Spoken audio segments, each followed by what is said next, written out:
ठाकुर जी अपने सब ग्वाल बालों के साथ में मंगल वन भोज कर रहे हैं। अनेक बार मैंने इस भाव का वर्णन किया है, परंतु वर्णन सुनकर के अगर आप अपने घर के लाला के संग ये लीला नहीं करते हो तो फिर कहीं ना कहीं चूक रहे हो।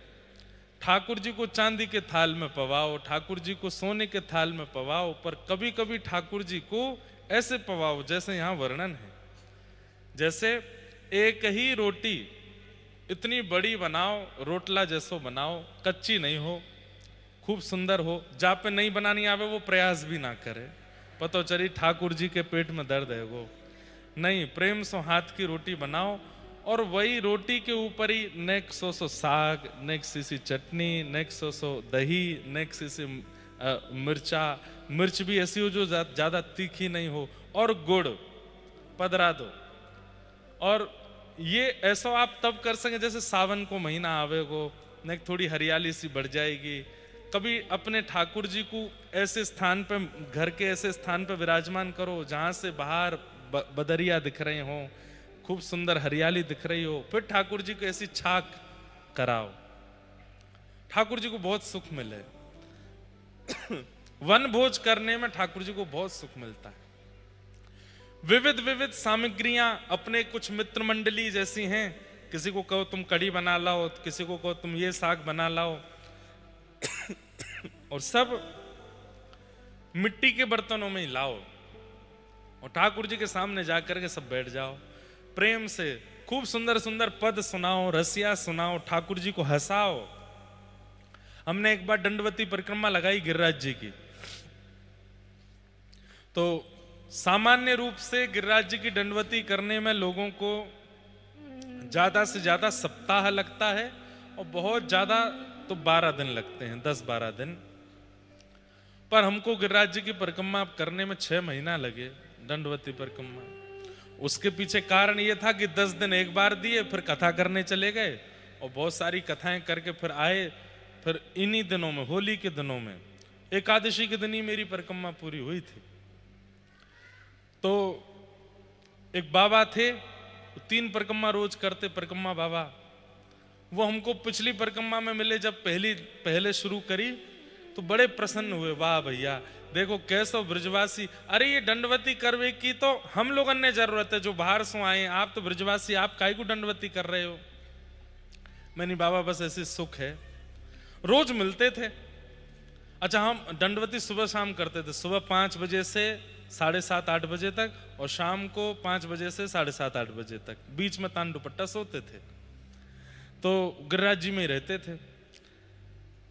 तो बाबा बड़े प्रसन्न होते, भावुक हो जाते, बोले छोटो सो ब्रजवासी लाला ऐसी दंडवती दे रो है, मुझे तो देख के बड़ो हृदय भर आवे।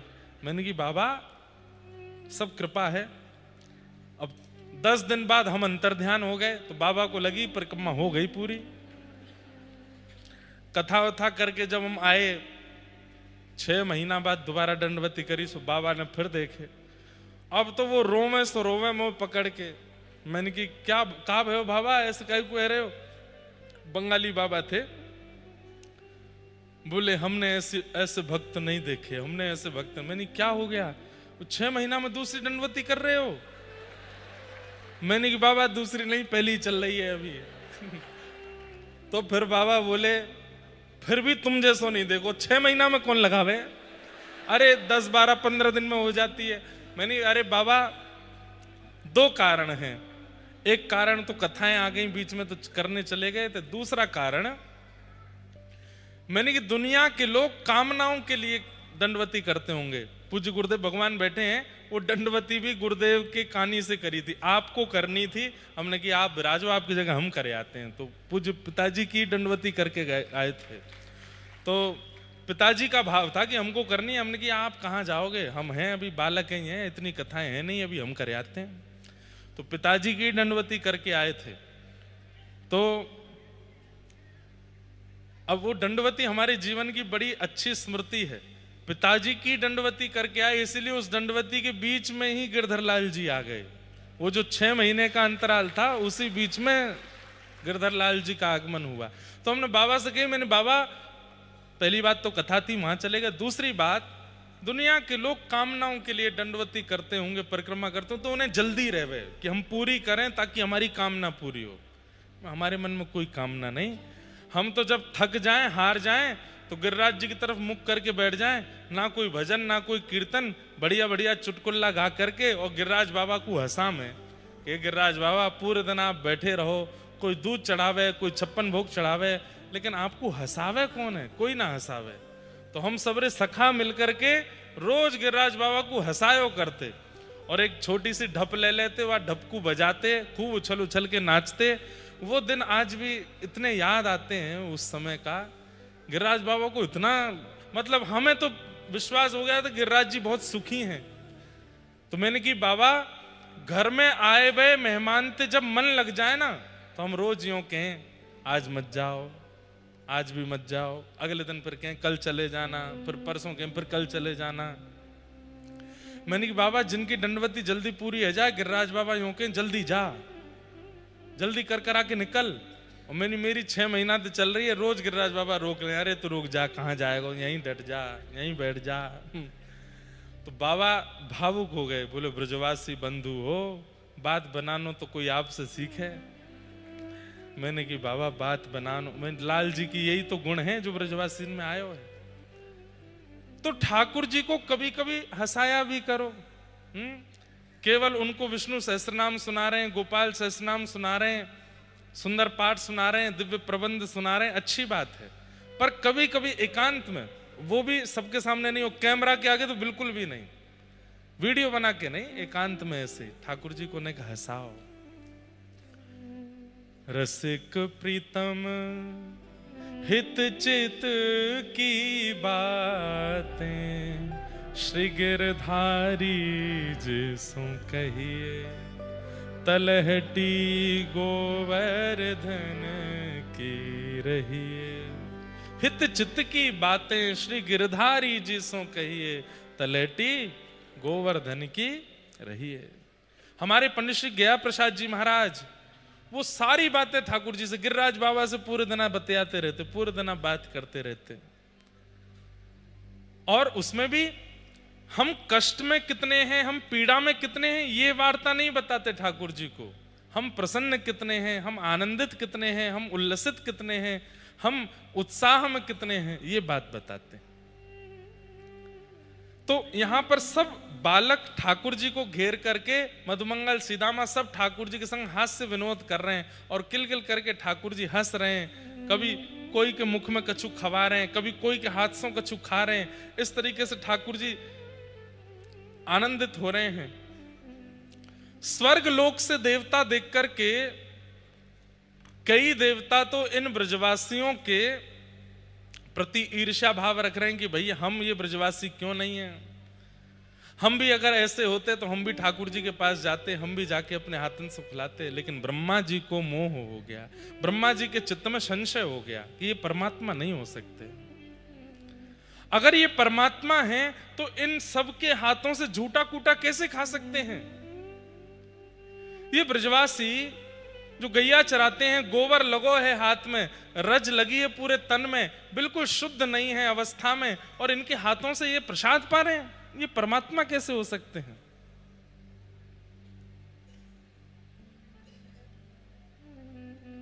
बस इसी संशय के कारण ब्रह्मा जी ने वो किया जो नहीं करना था, सब ग्वाल बालों का हरण कर लिया।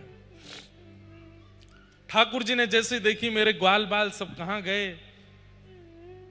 हरण कर ले गया ब्रह्मा, तो ठाकुर जी ने अपने ही अंतःकरण से समस्त ग्वाल बालों को प्रकट करके आगे की लीला की।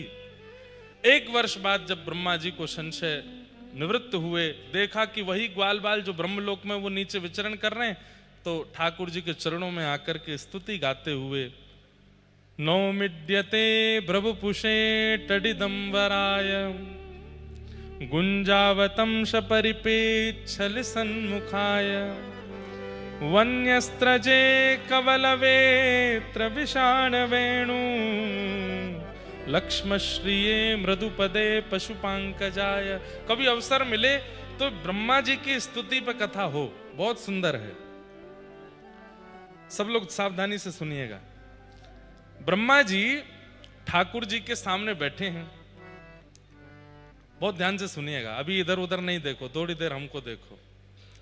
ब्रह्मा जी कहते हैं, नाथ जो बैठाने की व्यवस्था देख रहे हैं उनसे निवेदन, वो तेज बोल के ना बैठाएं, धीमे धीमे बैठा दिया करें सबको।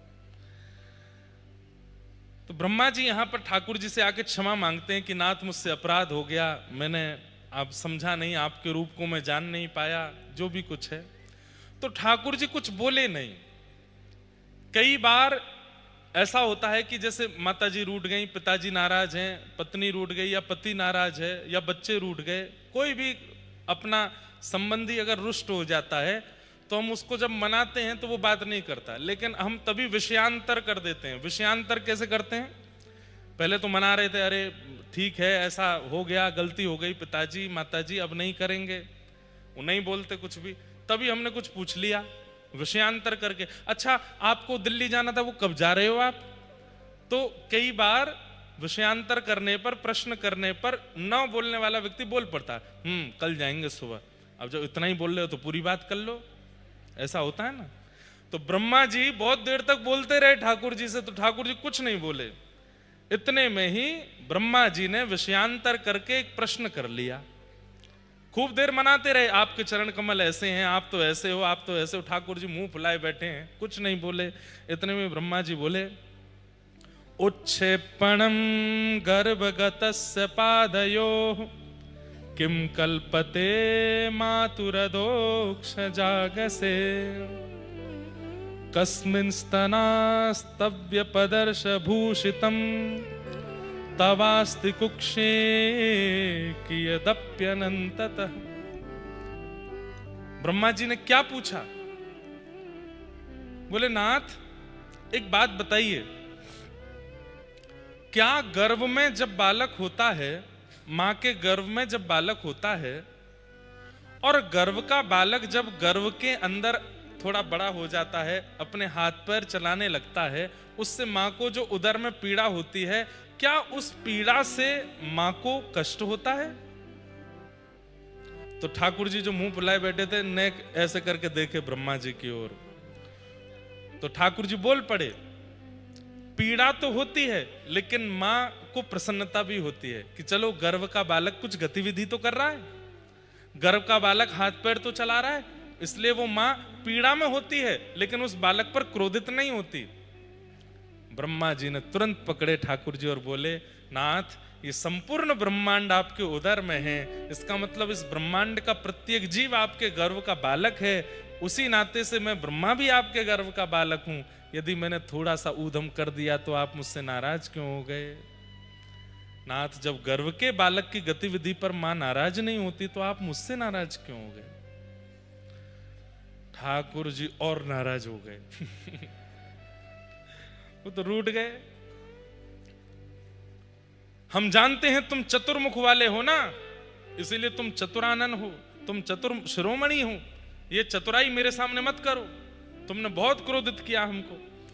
उसके बाद फिर से ब्रह्मा जी ने फिर स्तुति गाई, मान जाइए ठाकुर जी, नहीं माने। तब ब्रह्मा जी ने फिर से विषयांतर कर दिया, और अब की बार तो ऐसा विषयांतर किया कि ठाकुर जी ने उत्तर ही नहीं दिया। अब की बार क्या बोले? बोले नाथ एक संशय मेरे मन में, आप मुझसे बात मत करिए, पर एक संशय मेरे मन में, उसका समाधान करिए। बहुत दिन बाद ये विषय में बोल पा रहा हूं, पिताजी बैठे इसलिए बोल रहा हूं, नहीं तो जल्दी जल्दी में निकल जाते हैं। तो क्या प्रश्न किया ब्रह्मा जी ने? शेतो विश्व फलात् फलम त्वदर्परम कुत्र पयन् मुयन्ति स्वदेशादिव पूतनापि सकुला त्वामेव देवा पिता। ब्रह्मा जी क्या कह रहे हैं ठाकुर जी से? हे नाथ, हम सब देवताओं ने एक दृश्य देखा था। बोले क्या? पूतना अपने पयोधर में विष लगा करके आई थी, और आपको जैसे ही उसने अपना पयोधर पान कराया तो अहो वकीयम स्तनकाल कूटम जिघांक्षयापा यदप्य साध्वी लेभे गतिम धा त्रुचिताम ततोन्यम कंबा दयालुम शरणम ब्रजेम। इधर देखो, इधर देखो, यहां देखो, ध्यान से सुनो क्या कह रहे हैं ब्रह्मा जी। बोले पयोधर पान कराने वाली पूतना को आपने तुरंत वो गति प्रदान की जो यशोदा मैया को मिलनी चाहिए थी, जो भगवान की मां के लिए स्थिति थी वैकुंठ में, वो आपने पूतना को प्रदान कर दी। ठाकुर जी बोले हाँ, तो इसमें क्या पूछ रहे हो? तो ब्रह्मा जी पूछने लगे, बोले नाथ नेक देर भैया हल्ला मत करो, इधर देख लो, सब लोग देखो। ब्रह्मा जी क्या पूछ रहे हैं?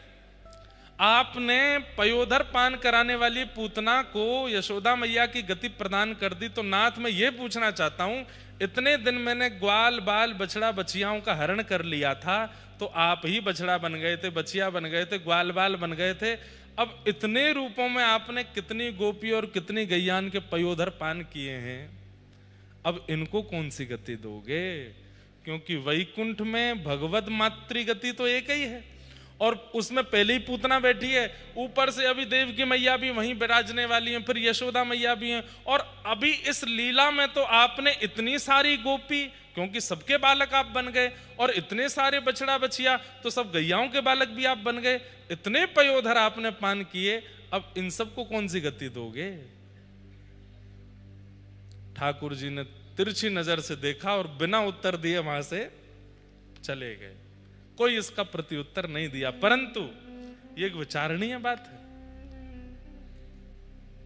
इसका उत्तर ना देने पर ठाकुर जी ने मानो एक संकेत किया हो कि तुम पूछ रहे हो, परंतु मैं जानता हूं कि सब गोपियां और सब गैया जो व्रजमंडल की हैं, जिनका वत्स मैं रहा हूं पिछले 1 साल से, इन सबको मैं स्थान दे चुका हूं। कहां?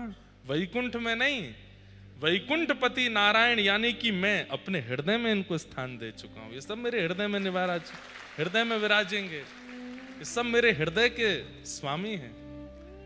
मैं भगतन को दास, भगत मेरे मुकुटमणि, मैं भगतन को दास, भगत मेरे मुकुटमणि। मैं तो भक्तों का दास हूं, और भक्त कौन है? मेरे मुकुटमणि है। अनुब्रजाम में हम नित्यम पूये ये तन्य रेणु भी। जैसे एक बचिया अपनी माँ के पीछे पीछे चलती है, उसकी रज में संती हुई, ऐसे ही मैं भी अपने भक्तों के पीछे पीछे डोलता हूं। ठाकुर जी तो इतना प्रेम करते हैं। पर ब्रह्मा जी ने खूब स्तुति गाई, लेकिन ठाकुर जी ने ब्रह्मा जी की ओर नहीं देखा। क्यों? क्योंकि ब्रह्मा ने जो किया उससे ब्रजवासी ठाकुर जी से दूर हो गए, ग्वाल बाल दूर हो गए। इसलिए भैया कभी भी याद रखिए कि ठाकुर जी आपसे ना रूठें, और ठाकुर जी को रुष्ट करने का एक ही उपाय है। ठाकुर जी एक ही कारण से रूठते हैं, बोले क्या? उनके चरणों में लगे हुए किसी परम वैष्णव भक्त को आपने अगर किसी क्रिया से ठाकुर जी से दूर कर दिया, तो ठाकुर जी नाराज हो जाएंगे। जाके संग कुमति उपजत है, पड़त भजन में भंग। हमको तो चाहिए उसका त्याग करें जिसकी वजह से भजन में भंग पड़ रहा है, पर जो भजन में भंग डालता है उससे ठाकुर जी नाराज हो जाते हैं। अरे वो मेरी सेवा करता है, मेरी आराधना करता है, मेरी कथा सुनता है, और तुम उसको रोकते हो, तुम उसको उसकी सेवा में उसके भाव में व्यवधान बनते हो। ठाकुर जी को व्यवधान करने वाला प्रिय नहीं लगता। इसलिए भैया कोई दोष बन जाए, अपराध बन जाए, सब में क्षमा ही है, पर कभी किसी वैष्णव के भाव पर दोष बुद्धि और किसी वैष्णव की भक्ति में वाधक मत बनिएगा, नहीं तो उसका अपराध इतना बड़ा होगा कि आप विचार नहीं कर पाओगे। सदा वैष्णव भक्तों से राजी रहो। ठाकुर जी ब्रह्मा भी हो तो राजी नहीं होंगे। ब्रह्मा से नाराज होकर के ठाकुर जी वहां से चले गए। आगे भगवान की लीलाएं चल रही हैं। ठाकुर जी धीरे धीरे अब 6 वर्ष से ऊपर की अवस्था में जाने लगे, जिसको पौगंड अवस्था कहते हैं। अब धीरे धीरे ठाकुर जी ऐसी लीलाएं करने लगे कि उन लीलाओं को देखकर के गोपियों का चित्त ठाकुर जी में लगने लगा। और उसमें सबसे विशिष्ट लीला है ठाकुर जी की गौचारण लीला। मैं आपसे निवेदन करूं बंधुओं, गोपी गीत की भावना, गिरिराज धारण की भावना, इन सब जो विषय हैं रास पंचाध्याय आदि, इन सब की जो भूमिका है वो तो गौचारण से ही बनी है। ठाकुर जी जो गौचारण करने के लिए जाते हैं उस समय का जो दृश्य है उसके लिए गोपियां वेणुगीत में कहती हैं। अभी जटेरी धाम में वेणुगीत विषय पर थोड़ी चर्चा हुई थी। अक्षणवतां फलमिदं न परं विदाम सख्य प्रसूननुविवेशयतोर्वयस्यै वक्त्रं व्रजे ससुतयोरनुवेणुजुष्टं यैर्वा निपीतमनुरक्त कटाक्षमोक्षम्। गोपियां मानो मुझसे और आपसे हाथ जोड़ के एक बात का निवेदन कर रही हैं। क्या? अरे भैया, यदि तुम्हें नेत्र मिले हैं और तुम आंखों से देख सकते हो तो ऐसे कोई कर्म करो कि इन नेत्रों को पाने का साफल्य तुम्हें प्राप्त हो और इन नेत्रों से तुम कभी गौचारण करते हुए श्याम सुंदर को देख लो। बस तुमने दुनिया देख ली, तुमने विदेश देख लिया, तुमने विश्व देख लिया, लेकिन कभी इन नेत्रों से यदि गौचारण करते हुए नंद नंदन के कटाक्ष नेत्रों को नहीं देखा तो नेत्र पाकर के तुमने कुछ नहीं देखा। गोपियां कहती हैं आज से अपना भजन, साधन, नियम सब एक चीज के सिद्धांत के लिए करो, एक ही फल मांगो सबसे। क्या? कि हमारे नेत्रों को एक बार श्याम सुंदर दिख जाए बस।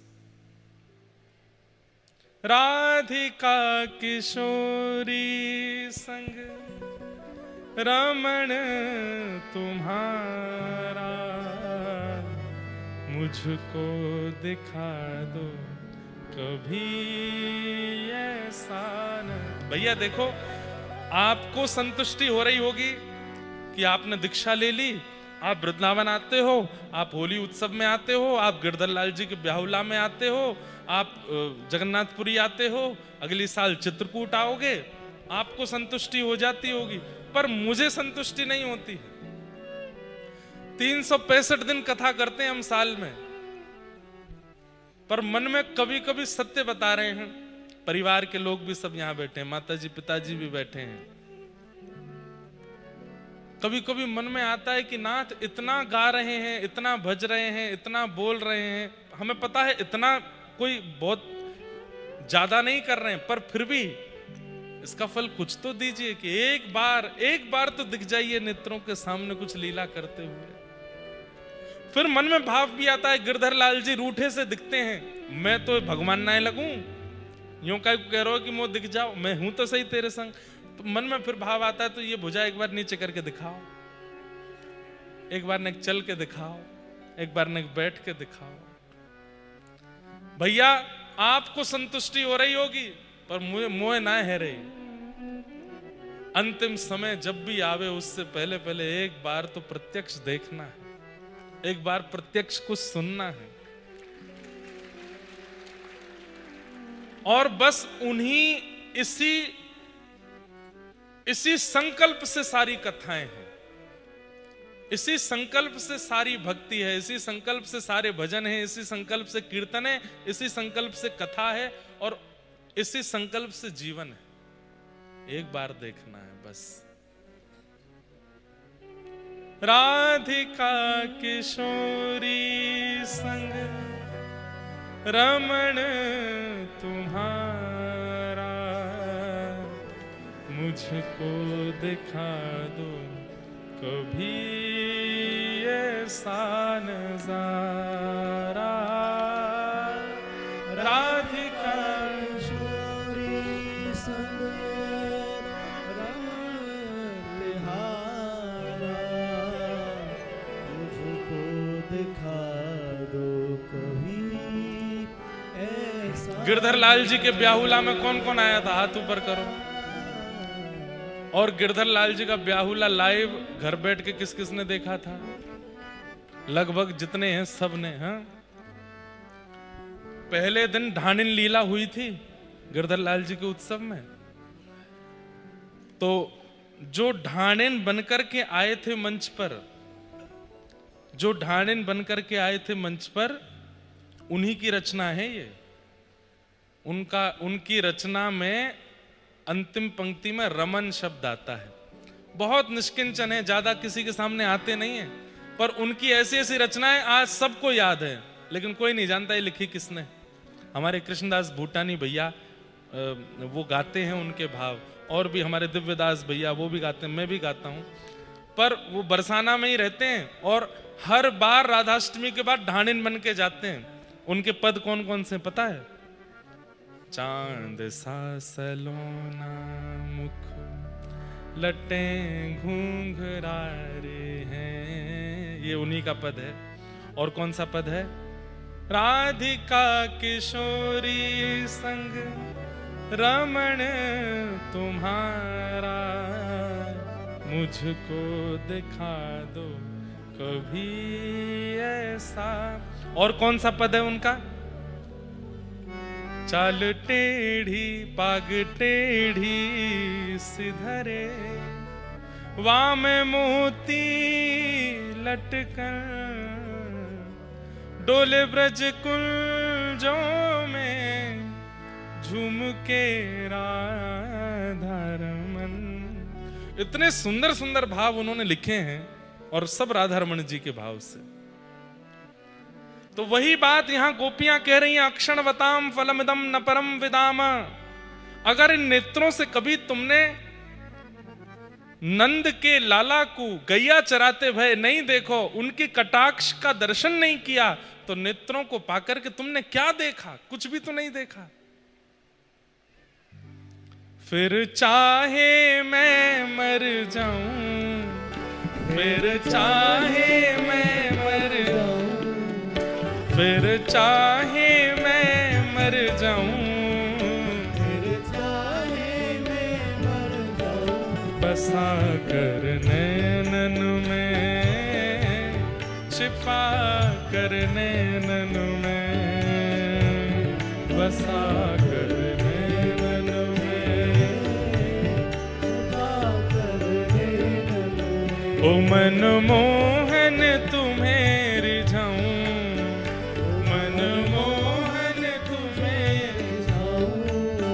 ओ तोहे नित नए लाड़ लड़ाऊं, ओ तोहे नित नए लाड़। कैसे? बसा कर नैनन में, छिपा कर नैनन में, बसा कर नैनन में, छुपा कर नैनन में। ओ रूप सुधा का पीऊं सामने बिठा के, नैनों की छैया में तुमको बिठा के, रूप सुधा का पीऊं सामने बिठा के, फूलों की छैया में तुमको लगा के, रूप सुधा का पीऊं सामने बिठा के, पलकों की छैया में तुमको बिठा के, रूप सुधा का पीऊं सामने बिठा के, पलकों की छैया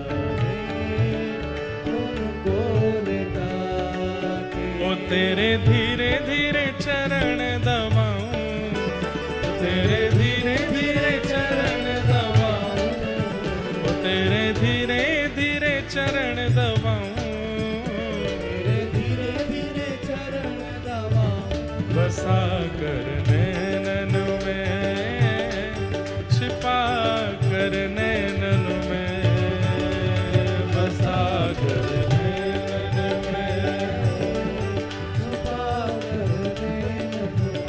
ओ बसा कर नैनन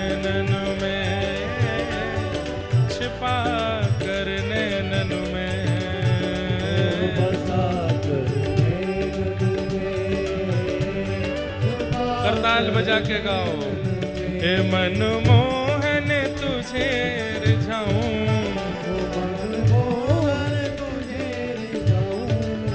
हो तो है नित नए लाड़ लड़ाऊं,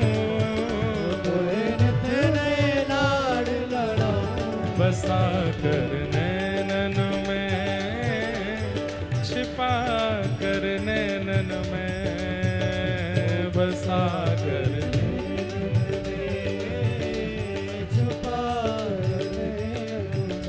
जय जय राधा रमण, जय जय राधा रमण,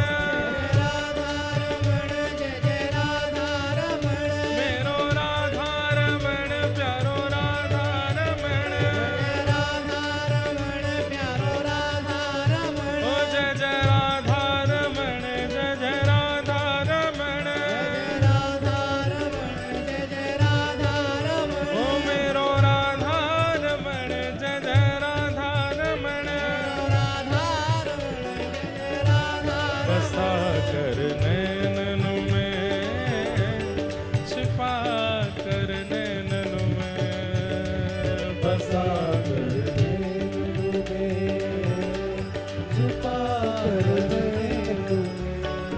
ओ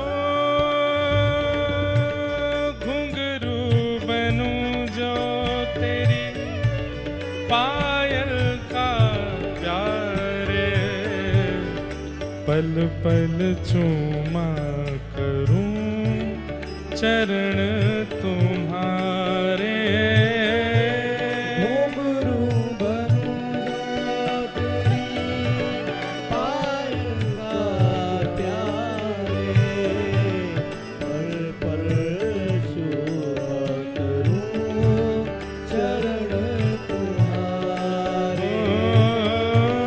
घुंघरू बनूं जो तेरी पायल का प्यारे, पल पल चूमा करूं चरण तिहारे, ओ तेरे संग संग नाचूं गाऊं, तेरे संग संग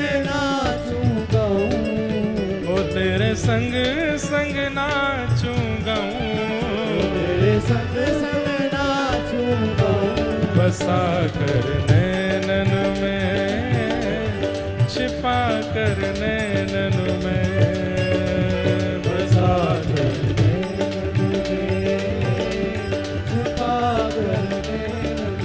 ओ बसा कर नैनन में, छिपा कर नैनन में, बसा कर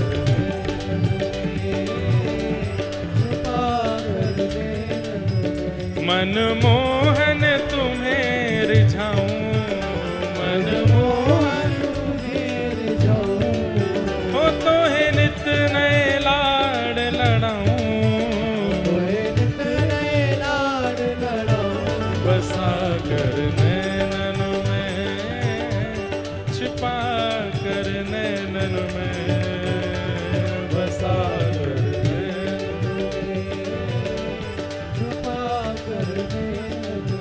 ओ बसा कर नैनन में, छिपा कर नैनन में, बसा कर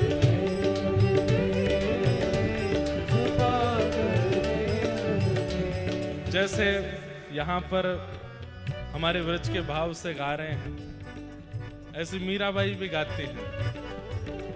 क्या थे के वो तो सांवरा में मोर मुकुट बन जाऊं, थे के वो तो सांवरा में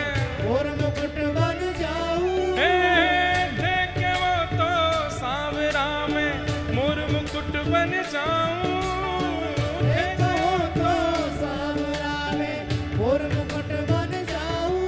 हे पैरण लागे सांवरो जे, पैरण लागे सांवरो जे, मैं मस्तक से लग जाऊं रे, मैं तो मस्तक से लग जाऊं रे, हे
मीराबाई तो कह रही हैं कि मैं एकली खड़ी, हम सब कह रहे हैं कि हम वृंदावन में अभी तक कोरे खड़े हैं, ठाकुर जी कब रंग डारोगे अपनों। थे के वो तो सावरा में जल यमुना बन जाऊं, देखो तो सावरा में जल यमुना बन जाऊं। थे के वो तो सावरा में जल यमुना बन जाऊं, देखो तो सावरा में जल यमुना बन जाऊं। ए नावण लागे सावरो जे, नावण लागे नावण लागे सावरो जे। ओ मैं तो अंग अंग लग जाऊं रे, मैं तो अंग अंग लग जाऊं रे। हे मोहन हे गिरधर, हे मोहन आओ तो सही, गिरधर आओ तो सही। माधव रे मंदिर में मीराबाई एकली खड़ी। मोहन आओ तो सही, गिरधर आओ तो सही। माधव रे मंदिर में मीराबाई एकली खड़ी। मोहन आओ तो सही, गिरधर आओ तो सही। माधव रे मंदिर में मीराबाई एकली खड़ी। मोहन आओ तो सही, गिरधर आओ तो सही। माधव रे मंदिर में मीराबाई एकली खड़ी। हे के वो तो सावरा में पुष्पहार बन जाऊं, हे के वो तो सावरा में पुष्पहार बन जाऊं।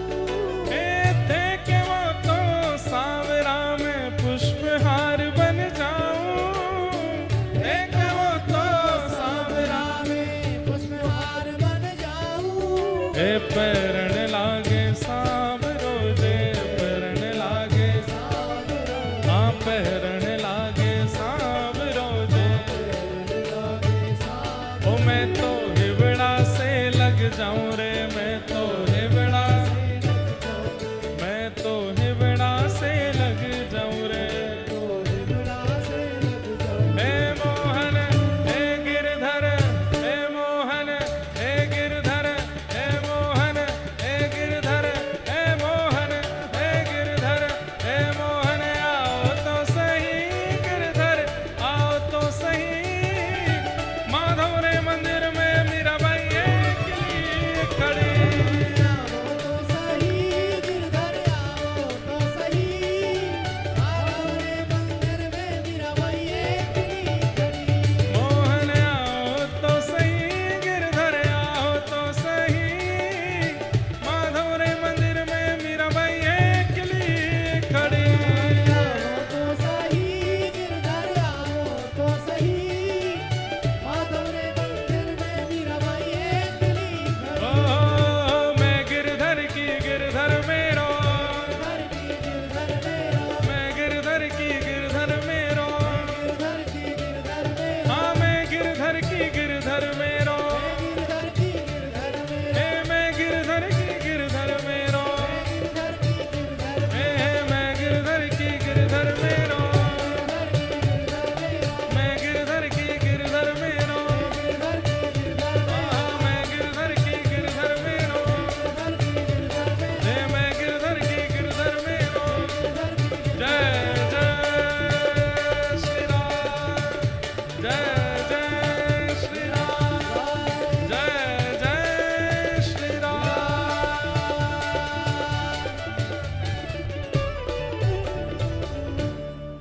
अक्षणवतां फलमिदं न परं विदाम, सक्यः प्रसूननुविवेशयतोर्वयस्यै। वक्त्रं व्रजे ससुतयोरनुवेणुजुष्टं, यैर्वा निपीतमनुरक्तकटाक्षमोक्षम्। गोपियां कह रही हैं नेत्र तो मिले पर इन नेत्रों को कभी श्याम सुंदर नहीं दिखे, तो कितना बड़ा दुर्भाग्य है आपका।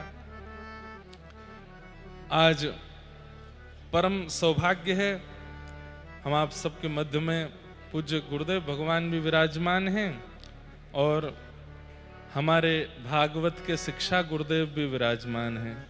परम पूजनीय परम वंदनीय श्री शिव प्रसाद उपाध्याय गुरु जी, जिन्होंने खूब परिश्रम किया हमारे ऊपर।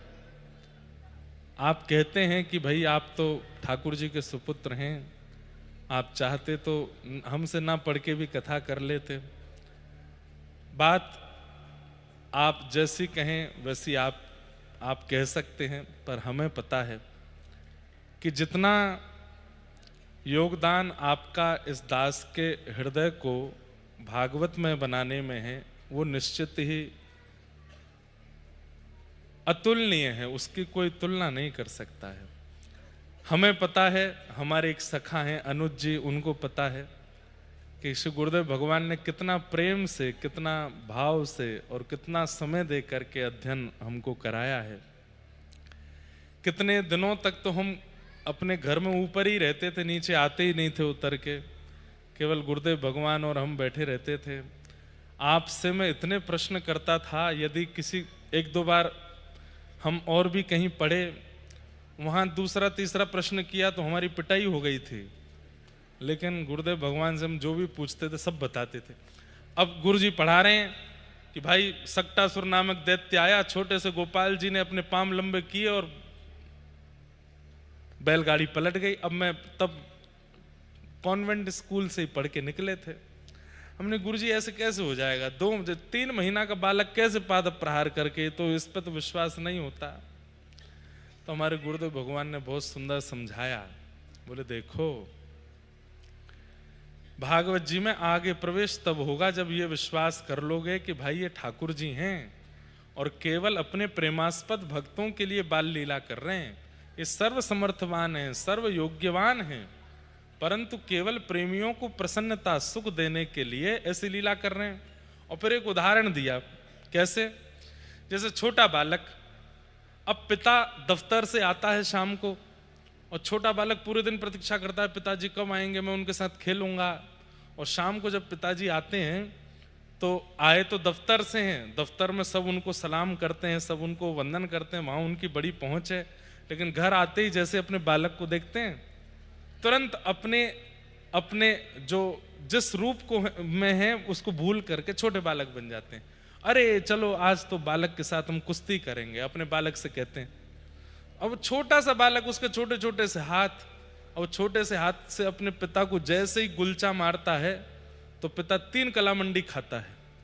अरे गिर दिया, अरे इसमें तो इतनी पावर आ गई, इतनी शक्ति आ गई। तो बच्चा और करता, हाँ मैं पावरफुल हो गया। बोले ठीक वैसे ही ठाकुर जी वैकुंठ रूपी दफ्तर में रहते हैं, वहां 33 कोटि देवता उनको सलाम करते रहते हैं, वेद वेदांत सब उनकी जय जयकार करते रहते हैं।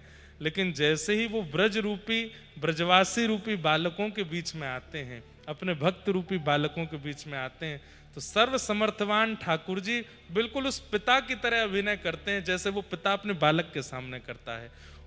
वहां ठाकुर जी भूख के मारे रोते भी हैं। नाम कर्माबाई नहीं है, ठाकुर जी कह रहे हैं जल्दी कर्मा, जल्दी कर्मा, मंदिर खुलवे को समय है, इसलिए नाम पड़ गया कर्मा। अब ठाकुर जी को भूख लगती है क्या? नहीं लगती, लेकिन भक्तों के लिए भूख भी लग रही है। ठाकुर जी को प्यास लगती है क्या? नहीं, पर भक्तों के लिए प्यासे भी हैं। ठाकुर जी को माखन की बहुत ज्यादा रुचि है क्या? नहीं, पर गोपियों के चित्त को चुराना है घर में जाके, तो ये लीला कर रहे हैं। तो इसलिए इन लीलाओं को ऐसे समझना पड़ेगा, तब जाके हमारी बुद्धि में ये बात बैठी। तो ऐसे इतने उदाहरण दे दे करके, समझा करके, समय दे करके हमारे गुरुदेव ने